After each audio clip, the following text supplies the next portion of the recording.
One of the world's most modern planes lies at the bottom of the sea with 187 passengers and crew inside. 060 true. Yeah, we definitely got lights. The Boeing 757 left the Dominican Republic in February 1996 with a plane load of German vacationers. Minutes later, it plunged into the sea, into shark-infested waters. There were no survivors. The tragedy brings about a remarkable operation to retrieve clues from the wreck. The U.S. Navy deploys its state-of-the-art submersible, Curve, a robot that flies underwater, operated by a pilot in a ship above. 7,000 feet down, Curve's antenna picks up the feeble signals of one of the plane's two black boxes coming from a pile of wreckage on the seabed. It's like, well... It's the plane's flight recorder, which logs how the pilots have been flying the aircraft. Back in the labs of the National Transportation Safety Board in Washington, this box will solve the mystery of the ill-fated flight. Investigators found that a cockpit instrument wasn't working. The captain knew it, but took off anyway. Everyone aboard paid the price. The higher the plane climbed, the faster the faulty instrument told the pilot he was going. He continued to slow down until the plane stalled and fell out of the sky. I know. The wreckage and the bodies still inside will be left here, a lasting monument to a pilot's mistake.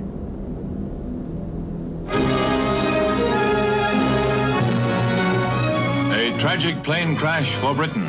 After flying 150 million miles, a Viscount flagship of the British Overseas Airways crashes into a housing development near the Manchester airport. 20 aboard the plane perished. 40 years ago, most accidents were caused by mechanical failure. Today, in 2 out of every 3 cases, the pilot is to blame. The reason is simple. Planes can be redesigned, but not humans. And in the pressurized atmosphere of a modern aircraft, a hot temper can be a fatal flaw. Young man, let me tell you something. In the air, I am responsible for this aircraft and the lives of all on board her. And neither you nor anyone else, including the chairman of the corporation, is going to induce me to take her 1 inch off the ground until I'm absolutely satisfied she's in perfect order. Do I make myself clear? Those lines could have been written for Captain Stanley Key. Key was a decorated World War II pilot and a training captain. But younger colleagues found him brusque and overbearing, and a stickler for discipline. Captain Key flew for British European Airways, later part of the giant British Airways. In 1972, BEA's younger pilots were fighting for better pay, and they were prepared to disrupt flights to get it, a tactic that enraged some senior captains. Among them, Stanley Key. On June 18, 1972, Key had a furious quarrel with a junior pilot. A witness called it the most violent argument I have ever heard. Key himself was still fuming an hour later when he left to pilot a flight to Brussels.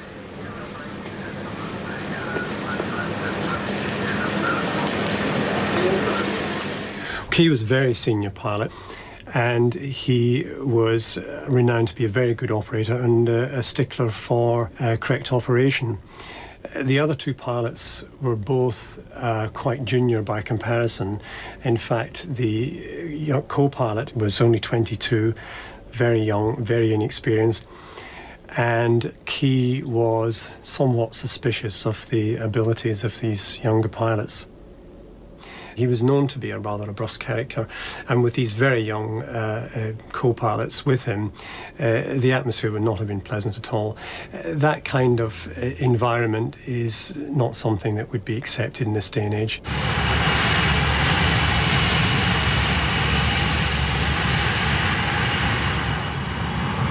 As the BEA Trident took off that Sunday afternoon, the atmosphere in the cockpit was poisonous. Investigators would later find hateful graffiti scrawled on the tray table of the junior pilots seated behind Key.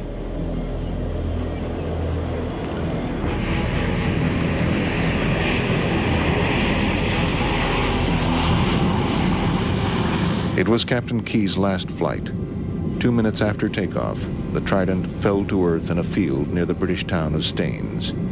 Incredibly, although the field bordered a busy highway, the crash went almost unnoticed. Residents were on the scene before police and firefighters were even alerted, but there were no survivors.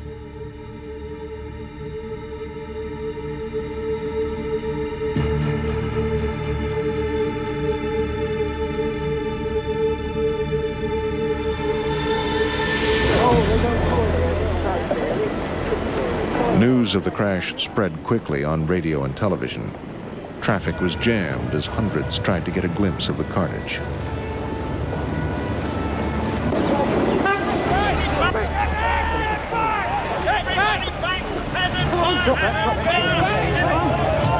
Come on, get back. Head goes up, we'll be dead, lover. Come on, move.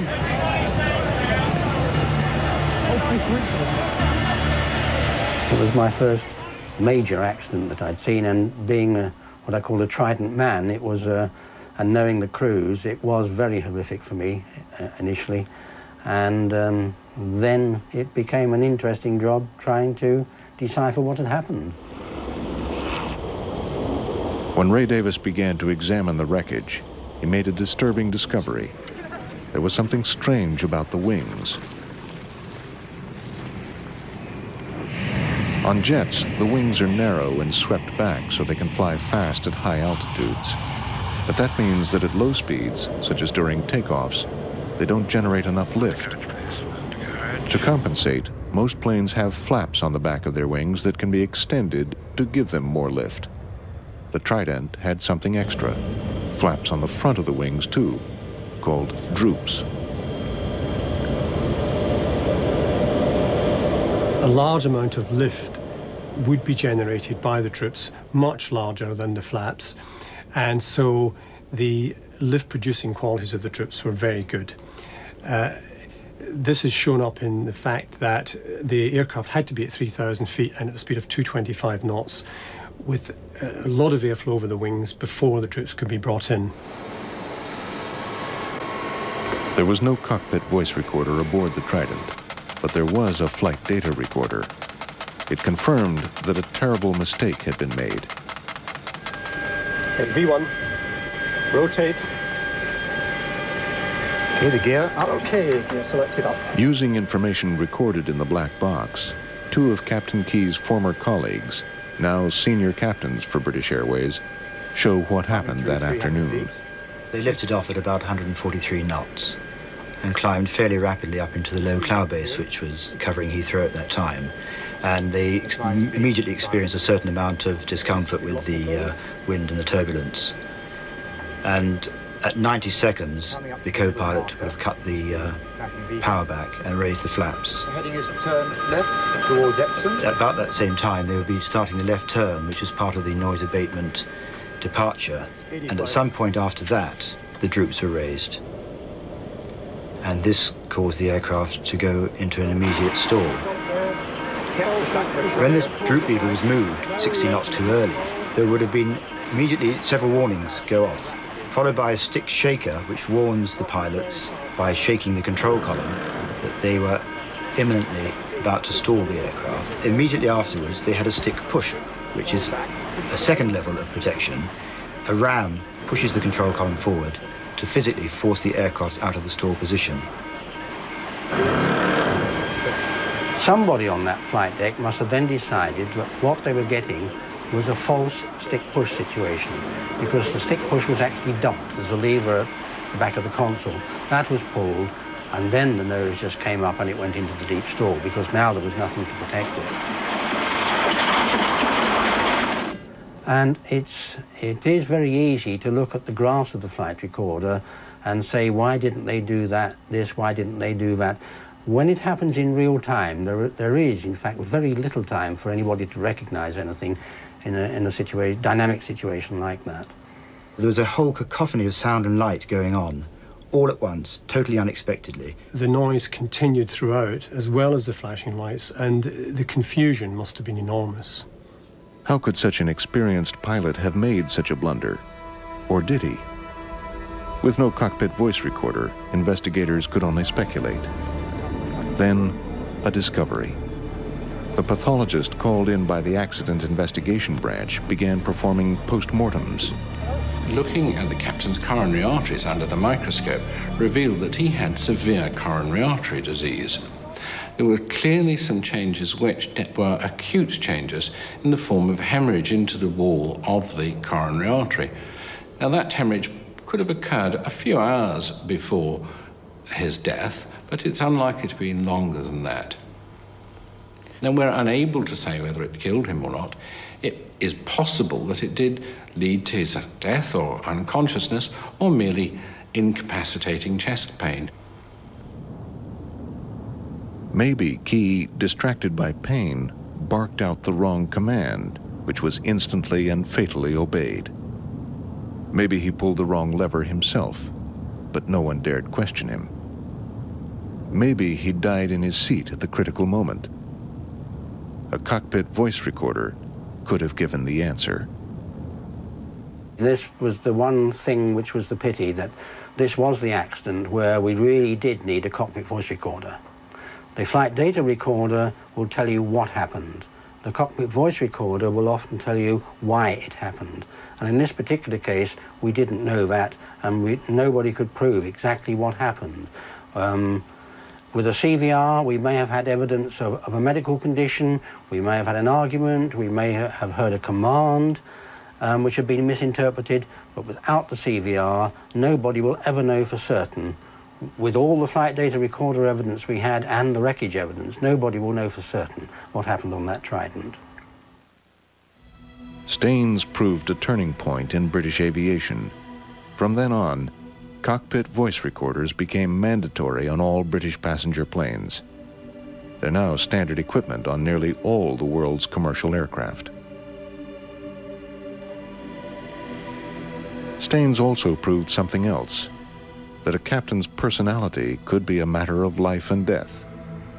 But it took an even bigger disaster to drive the point home.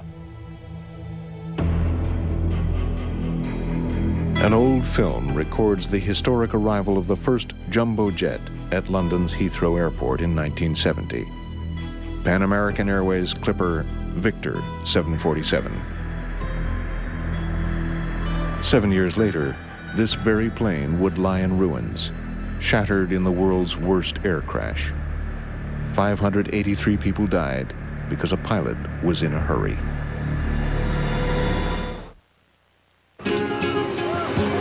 The island of Tenerife in the Canaries. Its beaches lure sun-starved vacationers from all over northern Europe.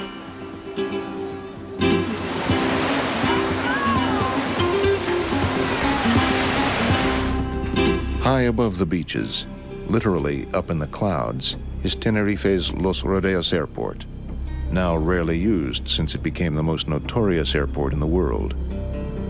1,000 people have lost their lives here in airline accidents. The reason? Los Rodeos is shrouded in clouds on most days. Sunday, March 27th, 1977, was just such a day.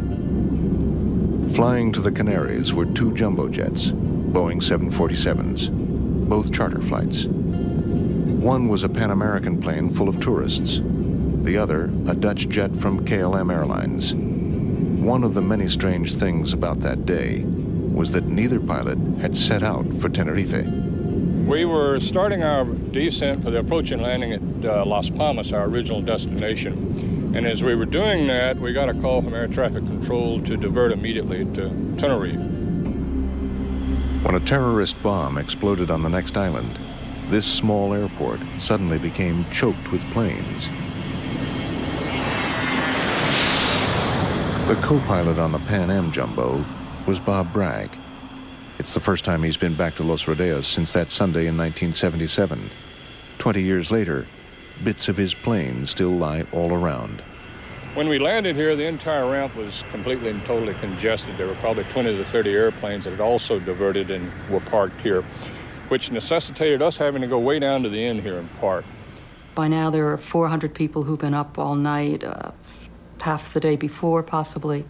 and they don't quite understand what's going on. And our information was certainly limited at that point. We really didn't know the circumstances or what had actually transpired. The facilities on board, I suppose by now, were a little, well, it was busy, let me put it that way, and everybody was restless. The Dutch pilot, Captain Van Zanten, was getting restless too. His plane was parked alongside the Pan Am, and the American pilots could hear him constantly on the radio, anxious to be on his way before he ran out of flying hours. He was very irritated about the situation, as I'm sure all of us were, because most of us had been flying all night long, and we were all anxious to get to our destination. Basically, about that time, he decided to start refueling. Concurrent with that, they opened up the airport at Las Palmas. So the engineer and I got out and walked and measured the wingtip clearance between the KLM 747 and our 747. And we found out that we were about 12 feet short of being able to get around him and taxi out. So we had to wait for the KLM airplane to refuel. The two aircraft were parked at the wrong end of the runway for takeoff. With so many planes choking the airport, the only way to get to the correct end was by taxiing up the runway itself. Drawing on the investigator's report, this simulation recreates the accident. Air traffic control ordered the KLM to go first and wait when it got to the far end. The Pan Am would follow, but would turn off the runway about 3/4 of the way down to let the KLM take off. By the time we got the clearance that we were going to leave and take off, people were very happy by then. They were quite elated. These were people who were going to meet a cruise ship in the Canary Islands and cruise around the Mediterranean. And a lot of them were senior citizens that had come from California. As the Pan Am entered the runway, clouds began to roll down from the surrounding hills. The American pilots soon found themselves inching through the dense mist, looking for their turnoff. By now, the KLM pilot had already reached the far end, turned, and was anxious to be on his way. The tower called us and asked were we off the runway, and I said negative, we're still on the runway, but we will report clear of the runway. We looked up and we saw the KLM airplane's lights, and I immediately saw the lights shaking, and I said, I think he's moving. And then it was very obvious that he was moving. So I started yelling, get off, get off. And the captain turned the airplane, went to full power on the throttles. As we were turning, I looked back out of the right window and couldn't believe it, that he was doing what he was doing. And I'll never forget, I saw the rotating beacon underneath the belly of the airplane. I closed my eyes and ducked. And I didn't even think he'd done us any damage. It was very little noise, very little shaking or anything. I was just very, very aware of things in slow motion, and everything was flying around, and all of a sudden everything settled, and nothing looked like it had before. I didn't see anything I recognized. There were no people around. When I looked up, it was obvious that he had done us a lot of damage. The windows were completely gone. I looked back to the right wing was on fire. I looked back to the left, and the entire upper deck lounge was gone. We had 28 people up there, and there was nothing left. It looked like someone had taken a big knife and just sliced the entire top of the airplane off. I could see all the way to the tail of the airplane. So I reached down to try to shut off the engines with the start levers, which controls the fuel to the engines. That didn't do any good. Obviously, all the controls were severed. Then I reached up to get the fire control handles, which is up top, which shuts the engines down. And that's when I discovered that the top of the cockpit was gone. I looked around, there was no side of the cockpit left, so I stood up and elected to jump over the side, which was about 48 feet. Dorothy Kelly found herself in the cargo hold, but managed to climb to the top of the blazing plane. I looked over the side, and it was like looking out of the second floor window from my house with nothing but jagged metal, and my thought was, by now I had lost my shoes. I've survived this, and I'm going to kill myself jumping out of here on all that debris down there.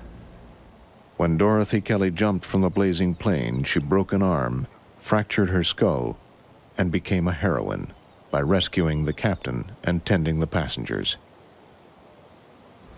People were lying all over the field, hurt, certainly bloody, very, very badly injured. One thing I remember in particular, there was a man who had his clothes almost completely blown off him. He was just wandering around in a daze, and I remember I kept trying to push him off to the side and get him away, and he would just keep coming right back into all the action. People were just banging in at the windows and shouting. I mean, you could hear shouts, screams from inside. And that was probably my most vivid memory, and what has hurt the most through all those years is remembering all those people and hearing them scream and realizing that they were being burned and they were not going to get out because there was no way we could get to them.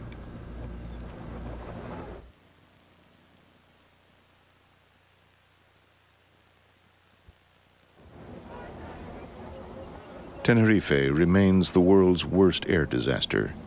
583 people died.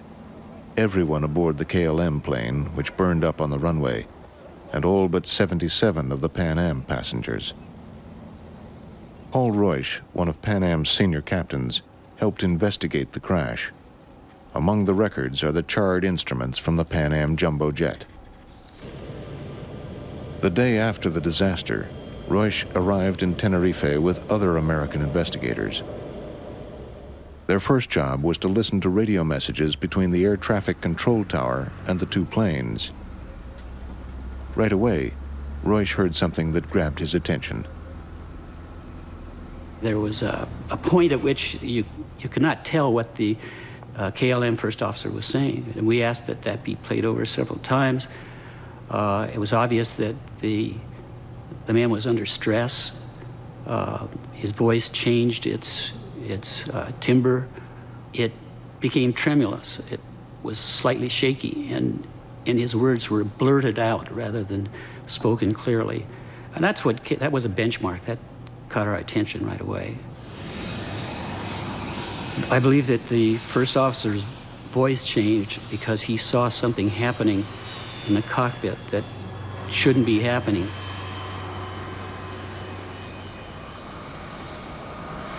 The cockpit voice recorder from the KLM plane furnished the next clue to the mystery.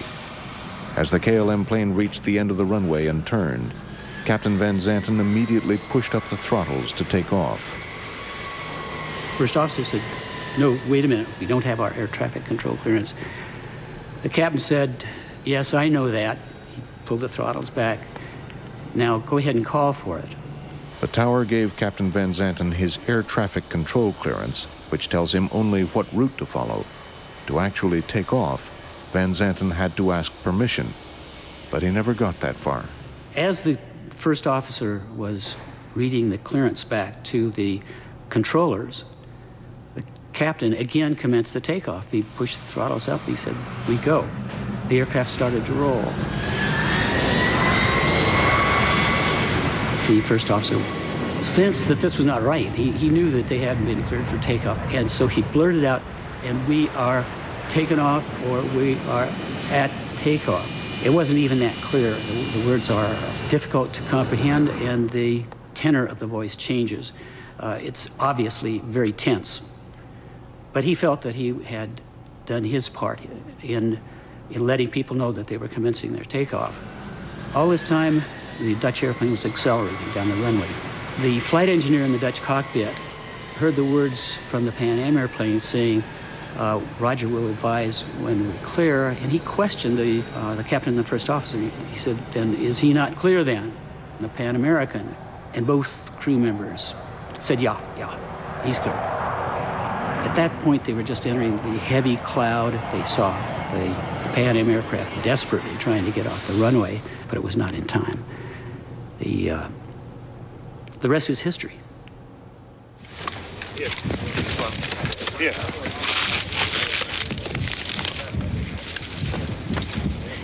Computer. Where is that located? Let's take it. let me take a look. I just want to know where it's located to get a feel. Just to see if it's close. Under international regulations, the investigation was conducted by the Spanish, but both the Americans and the Dutch were allowed to take part. That's the cell cone. The investigators soon reached different conclusions. That is in that area as well. That's right. That and the fuel flow check. The Dutch were, in my opinion, searching for something to fasten onto that would divert the blame from their own countrymen. Mainly, I believe they tried to pin the blame on the air traffic controllers. To some extent, they tried to pin the blame on the Pan Am crew. The stakes were high, not only for KLM, but for their most famous captain, Jacob Van Zanten, the very pilot whose face stared out of the KLM ads. Captain Van Zanten was a pilot of great prestige in KLM. He was a top instructor pilot. In fact, he was so well regarded in KLM that it's my understanding when the Dutch officials or the KLM officials first heard about this accident, they tried to find Van Zanten to ask him to come down and be part of the investigation team. Unfortunately, of course, he wasn't available. The Spanish investigators ruled the accident was caused by the Dutch captain taking off without clearance, a basic error caused by his anxiety to get on his way. But a Dutch board of inquiry absolved Van Zanten and placed blame on a simple misunderstanding with air traffic control. The pilot thought he had his clearance. Paul Reusch blames the turbulent personality of Captain Van Zanten. He was a difficult man to contradict, especially for a junior pilot such as the first officer on this flight. He did have the courage to stop him once when the captain first started the throttles up, but I don't think he felt he could get away with it again. United is one of the world's biggest airlines. After Tenerife, the buzzwords around here became CLR, Cockpit Leadership Resource. Every airline now has its own such program, costing millions of dollars. And a couple things that kind of facilitate... Professors are telling pilots how to get along with each other and with the flight attendants, once seen as second-class citizens. The idea was greeted with some skepticism. And then we finally got into the CLR concept a couple of years ago. For the pilots, you guys have been going through CLR since when? And when I went through CLR, I thought it was the biggest bunch of hooey ever to come down the pike. I've since changed my mind on it. But there was one section where the 5 pilots got jumped on the other pilot and made a list of adjectives to describe this particular pilot once it was all over. And I had a list of about 25 adjectives to describe me that my compatriots had given me, and I took it home and showed it to my wife, and she went down the list and she said, "Oh yeah, oh yeah, that's you, Yeah. Wow." And you said it is not, right? And I said it is not. Yeah, yeah. And you know, thinking about it, I said, well, gee, maybe it is. You know? Looking back years ago, I think that door between the cockpit and cabin served more purposes than just to divide those two areas. Yeah. Sort of a psychological barrier, perhaps? Yeah, exactly. Yeah. But I don't feel that anymore. Okay. Release your seat! This is a mock evacuation after an emergency landing. Pilots see firsthand the tough part of a flight attendant's job. Through training like this, airlines are trying to weed out the kind of behavior that kills. But no one can say for sure if this program saves lives. Meanwhile, pilot error remains the cause of 70% of all airline accidents, a figure that's rising.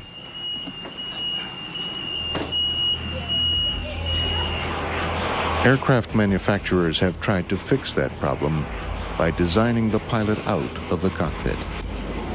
This is the first fully automated plane, flown by a computer.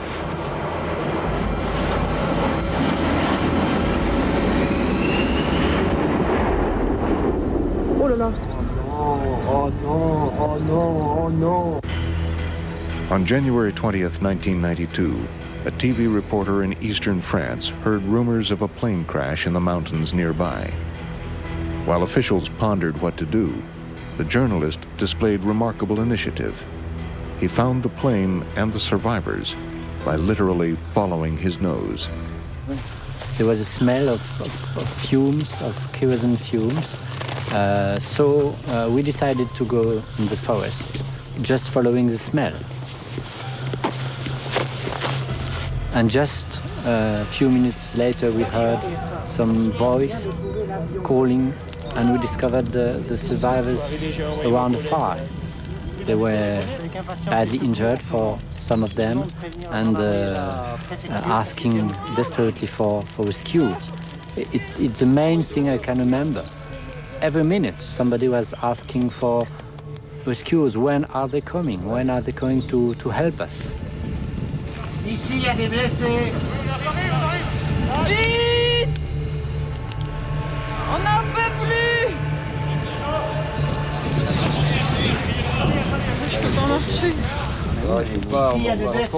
There was a child, a young child, about 10 years. He was in the arms of a man, and it was very emotional to see these people waiting for more than 4 hours, and alone in the forest and in the snow and in the cold, and it was very terrible. I had a phone in my pocket, so the first thing I did arriving there was to call for the fire station and saying, I'm a journalist, I'm at the place where the plane crashed, and you have to come. The first survivor to be taken away from the site was a little girl of 18 months, and a gendarme took him in his arm and took her to the ambulance. And then, little by little, the survivors being able to walk were evacuated. Then others being injured had to wait for hours. And we know now that at least 2 people died during that time. The plane they were on was an A320 Airbus belonging to Air Inter, the French domestic airline. It was flying from Lyon to Strasbourg when it plowed into a mountaintop, the 3rd catastrophe involving the world's most advanced aircraft in less than 4 years.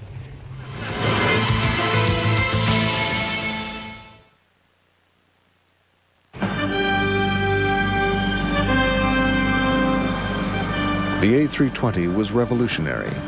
Unveiled in 1988, it was the first civilian fly-by-wire aircraft.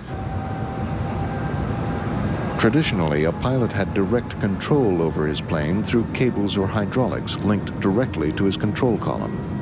But not in the A320. The pilot would feed instructions to a computer, and it would fly the plane. The pilot would then just monitor the computer. 80 knots, thrust set. Electronic displays dominated the new so-called glass cockpit, and the control column was replaced by a side stick, like those on a computer game. V1, VR, Computers were cheaper. V2. They saved 1 man in the cockpit and could manage fuel more efficiently. And they were safer. They would review the pilot's actions and block what they considered dangerous maneuvers. For the first time in aviation history, pilots had no longer an undisputed and direct access to the flight controls of their aircraft, but were dependent on what the construction engineers programmed into the software of the steering computers. The manufacturer defined what pilot input would be adequate and safe. And this design philosophy was the first step to the elimination of the pilot. All the new American jets now flew with the cutting-edge technology of the A320. But it aroused suspicion among traditional stick and rudder men. Heino Caesar, Lufthansa's chief safety pilot, was unimpressed by the computerized controls, especially the so-called side stick. And the pilot can place his hand on that stick, and he can't feel how the auto-flight system is steering his aircraft. Boeing, much more conventional, pilot-centered, still puts the old-fashioned control column between the pilot's legs, and he doesn't have to look at his artificial horizon, he doesn't have to look at his instruments, he just places the hand on the control column, and he looks outside or talks with the stewardess or talks with somebody else or something like that, and he knows just by placing the hand on the control wheel exactly what his aircraft is doing. Everything. And in these advanced aircraft, you can't feel it anymore. You are restricted to your highly claimed optical channel. You have to pick up everything optical. You can't hear anything, you can't smell anything, you can't feel the thing. You have to look at some instruments. A strange series of incidents followed, involving the computer doing things the pilot didn't expect it to do. The first took place at an air show in France, with a plane flown by Air France's star A320 pilot.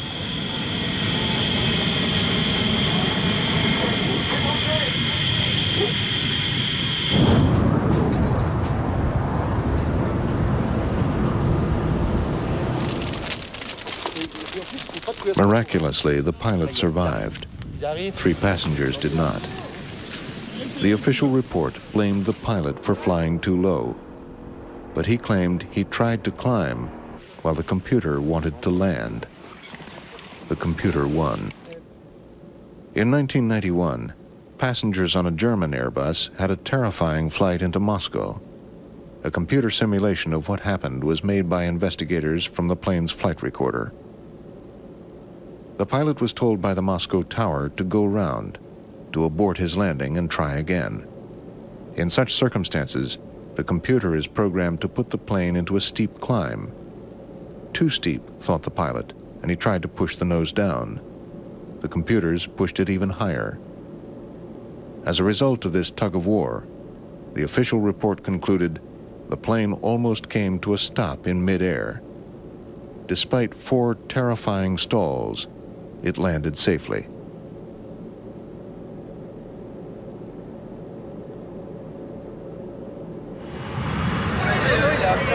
Other planes had brushes with death, like this one over Paris in 1994, when a Romanian pilot fought the computer for control of his aircraft.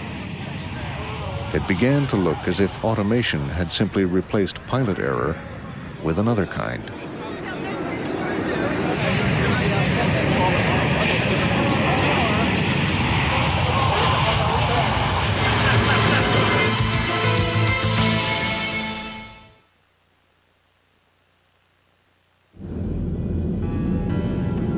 On the night of January 20th, 1992, an Air Inter A320 was approaching Strasbourg over the mountains of eastern France. Flaps vers tout. Flaps sur deux. Based on the official report, this Air Inter A320 captain recreates that flight and the small but fatal mistake it's believed was made as the plane began its descent. C'est à deux. These dials program the computer. This is what should have happened. The pilot enters the angle of descent he wants, 3.3 degrees FPA. That same dial has 2 functions. It also governs vertical speed, VS. If the pilot left it in the wrong mode, he actually told the computer to descend at 3,300 feet per minute.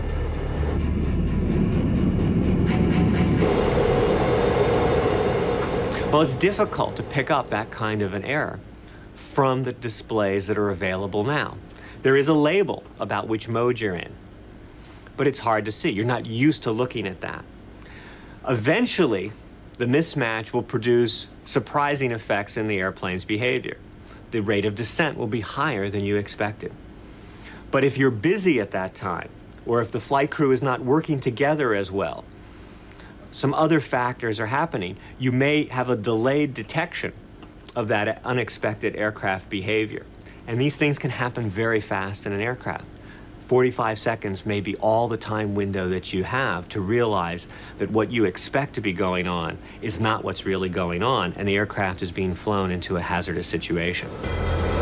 Nierdam, c'est à deux.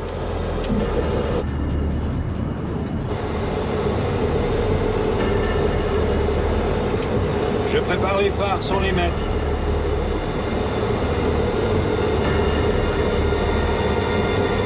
Ok, on rappelle le moment final.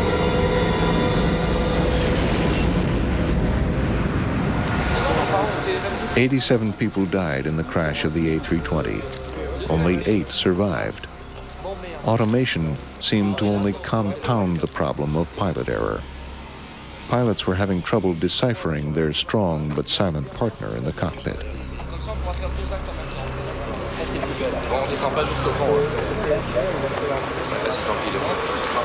And they say things like, what's it doing now? What's it going to do next? How in the world did we get into this mode? How do I stop it from doing this? Why won't it do what I want? I know there's a way to get it to do what I want. These are all indications of a breakdown in coordination, in team play between the automation and the flight crew. The problem isn't going to go away.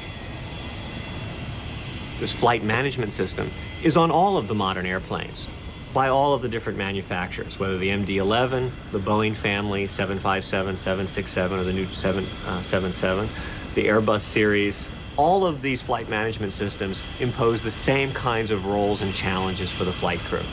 Yes, there's detailed differences, but overall, the same challenges apply regardless of the specific type of modern aircraft. All of the modern aircraft are vulnerable to this kind of a scenario. The pilot's days may be numbered. The technology exists to do away with him altogether, and some would argue to do so. But not, of course, the pilots themselves. When the computer chips are down, they believe they're the only ones who can get us out of trouble. Okay, go ahead and recover.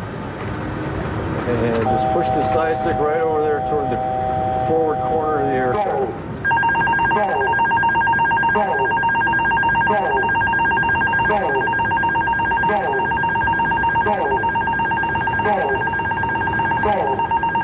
It is absolutely wrong to judge a man in the cockpit as the absolute weakest link. He is of absolute flexibility, superseding any computer, and he is the only flexible link in the chain of events. If you are looking at the 14 million departures we are having every year, in hundreds and thousands of cases, the pilots prevented the accident by their action. And recover.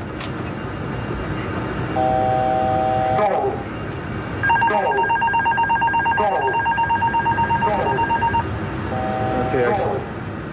And only in very, very few cases they failed.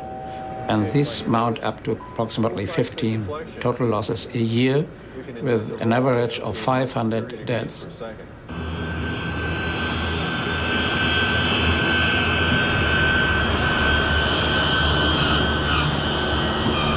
Air travel has never been safer.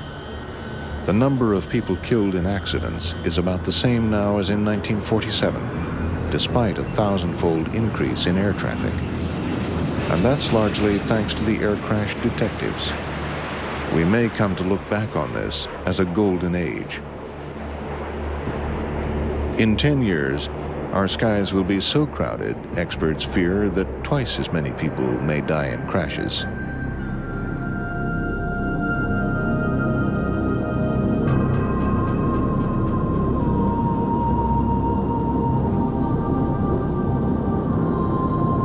Well, most of us can walk, most of us can drive, and most of us can swim, but most of us can't fly.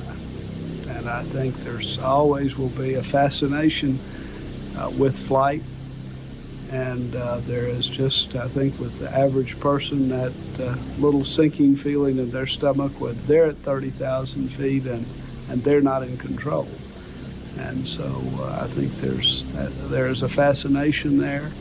And there's a strong interest that that this world that we've joined together through aviation, that we can keep it together by having people feel comfortable that they can get on an airplane any place, anytime, and fly safely from point A to point B. And we do an excellent job ensuring that when accidents do happen, we investigate them thoroughly to be sure they don't ever happen again. One comforting thought: if you boarded a jet at random every single day, it would be 26,000 years on average before you were involved in a major crash. And even then, the odds are you'd survive.